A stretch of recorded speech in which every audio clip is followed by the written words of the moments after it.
toujours un honneur pour l'UNESCO de s'associer aux acteurs de la société civile, aux journalistes et aux représentants des médias pour l'illustration et la défense de la liberté de la presse dans le cadre spécifique de ce 30e anniversaire de la Journée mondiale de la liberté de la presse.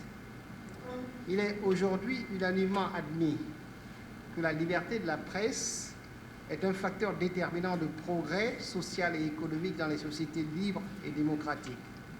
C'est dans le foisonnement des idées, le partage d'informations avérées et contrôlées et le débat contradictoire qu'émergent les environnements propices aux progrès sociaux et économiques, au développement des libertés individuelles et collectives. Dans cet univers de l'information, les journalistes occupent une place prépondérante et décisive qui les expose de facto aussi à la vindicte de certains pouvoirs. Malgré l'évidence de leur rôle dans les sociétés modernes, les journalistes sont les victimes privilégiées de ceux qui trouvent dans l'opacité et l'obscurantisme le contexte favorable à leur turpitude.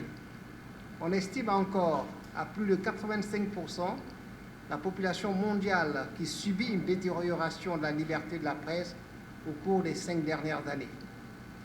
Les menaces qui entravent la liberté de la presse sont nombreuses.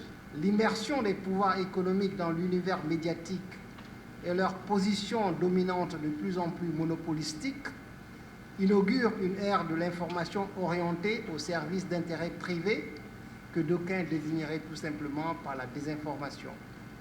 L'information en tant que bien public au service de la communauté est ainsi menacée et se trouve au centre d'enjeux stratégiques qui laissent entrevoir l'avènement de la prédiction de George Orwell qui promeut l'ignorance comme une force et la liberté comme une forme d'esclavage. Dans le même temps, la mésinformation et la désinformation sont venues s'ajouter à ces menaces.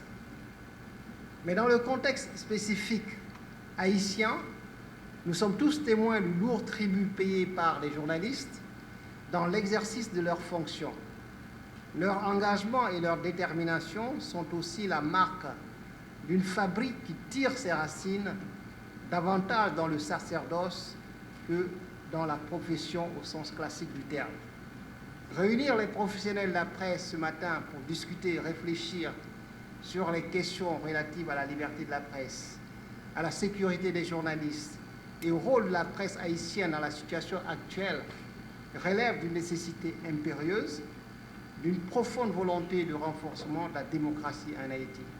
Cette année, Haïti est classé 99e sur 180 pays en matière de liberté de la presse, avec un recul de 29 places par rapport à l'année dernière où le pays occupait la 70e place. Ce classement traduit la réalité des conditions de l'évolution des journalistes et des médias au cours de l'année 2022.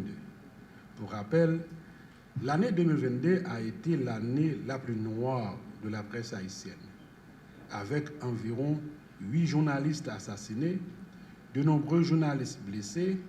Certains ont abandonné leur résidence pour fuir la violence orchestrée par les conflits entre bandes armées rivales. D'autres ont tout simplement laissé le pays.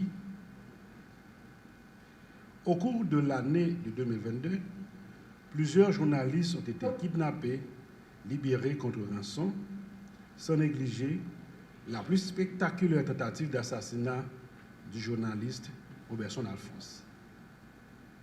Aujourd'hui, l'Association des journalistes haïtiens note 3 blocages à la pleine jouissance de la liberté de la presse en Haïti. L'accès à l'information, la situation économique et l'impunité. L'accès à l'information est de plus en plus difficile. À côté de l'absence de cadre légal garantissant le libre accès à l'information, vient s'ajouter depuis quelques années la question sécuritaire. caractérisée par des cas d'enlèvement, de conflits entre gangs rivaux, d'assassinats et la situation des gens qui cherchent quotidiennement, des gangs qui cherchent quotidiennement à élargir le contrôle de leur territoire. Résultat, des journalistes assassinés, des journalistes enlevés, libérés contre rançon, des journalistes abandonnés leur résidence pour fuir les conflits des gangs armés, des journalistes victimes d'assassinats. D'autres ont tout simplement laissé le pays.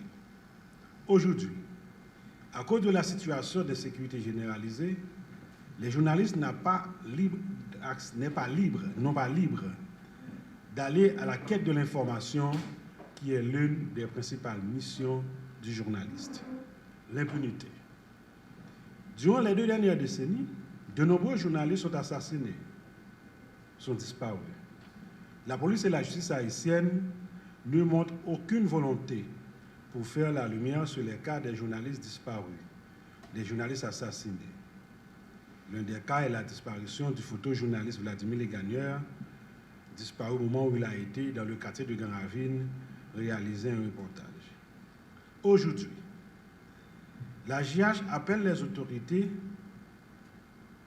à agir vite pour créer un climat de sécurité capable de permettre aux journalistes d'exercer leur profession sans inquiétude. La JH continue d'exiger aux autorités policières et judiciaires d'agir afin de mettre un terme à l'impunité et de faire la lumière sur des cas de journalistes assassinés. La JH exige encore une réforme législative capable de garantir le libre accès à l'information. Aux confrères journalistes, la JH les invite à prendre davantage conscience de leur rôle fondamental pour sensibiliser et faciliter la liberté d'expression, car le public a droit à des informations authentiques, crédibles, libres de toute forme d'injustice, de partialité et de préjugés. Considérant que la liberté d'expression est un pilier des droits de l'homme, pour une réelle prise de conscience de la population, la JH invite une fois de plus les journalistes à toujours œuvrer pour une presse libre, indépendante et responsable. Ce matin, l'Association des journalistes vous invite à réfléchir sur 1993-2013, 30 ans de commémoration de la Journée mondiale de la presse, Haïti, quelles sont les avancées? Je dis, si ce processus démocratique là était en vie en Haïti, c'est grâce à travers la presse fait qui Corée demande avec revendication changement avec démocratie pour nous entrer, pour nous vivre dans une société démocratique. Et si ce n'est pas la presse, avec engagement des médias, des journalistes, moi pense que le processus démocratique là, qui était en vie, sauf les pas fin coupé net en Haïti, c'est parce que il y a pile contribution médias, journalistes, donc malgré que en même temps tout, n'a célébré 30e journée de commémoration, journée mondiale de la presse, n'a commémoré tout dans un contexte côté il y a un pile reproche en Haïti sous médias, sur la presse, sur journalistes, etc. Et ça qui passe toutes les 20-30 dernières années, il y a une confusion, et dans certains cas en Haïti, c'est une confusion volontaire qui est faite entre réseaux sociaux avec médias, avec la presse. Une confusion entretenue, ça veut dire toujours gagner la presse électronique, la presse conventionnelle, la radio, la télévision. Mais depuis l'année, dans le début de l'année 2000, avec la propagation de l'Internet et avec l'apparition des téléphones intelligents, avec, depuis BBM jusqu'à ce que nous arrivions sur WhatsApp, je dis, avec toute l'autre qualité de plateforme qui gagne, TikTok, Instagram, Facebook, etc., et la trier, concept qui fleurit, qui yon bon, c'est un bon bagage, mais on l'autre bon qui fait un pile abus tout, qui fait un pile tort à la presse traditionnelle et à la presse conventionnelle, c'est le concept du citoyen journaliste. Étant donné qu'on y a un pile monde qui a un téléphone non, mais qui a fait photo, qui témoin de l'événement, moun sa yo vin yon média. Chaque monde qui a un téléphone dans main, qui a une caméra là-dedans, moun sa c'est un journaliste potentiel. Donc en France, ils viennent développer le concept citoyen journaliste là. Nous devons continuer à redoubler d'efforts pour nous capables, nous avons dit, une presse responsable. Nous avons presque dit, bon, c'est inhumain ça me va le dire, nous avons dit une presse sans reproche. Mais bon, ces femmes et garçons, ce sont des gens qui ont un homme, qui fait partie de la société avec toute la subjectivité de la société à sur nous. Donc, qui fait que le travail là pas jamais sans reproche.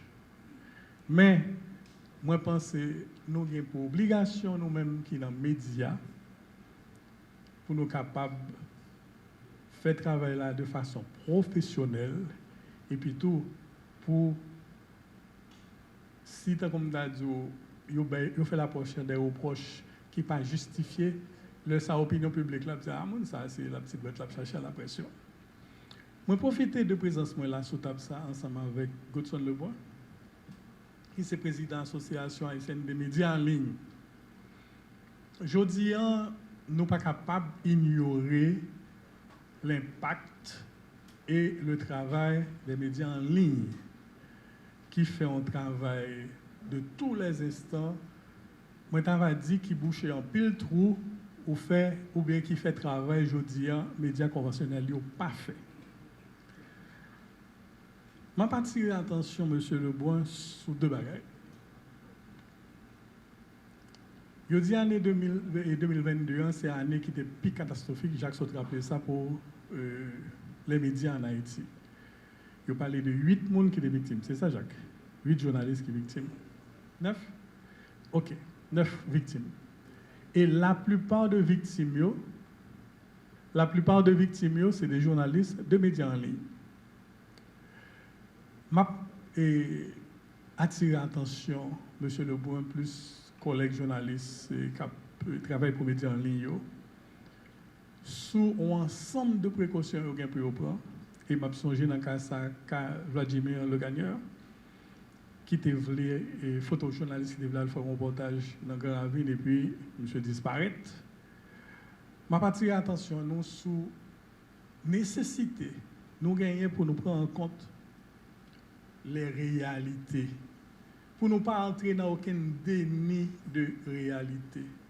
Pour que le journaliste fait travailler pour l'informer, son principe de base, il faut lui en vie.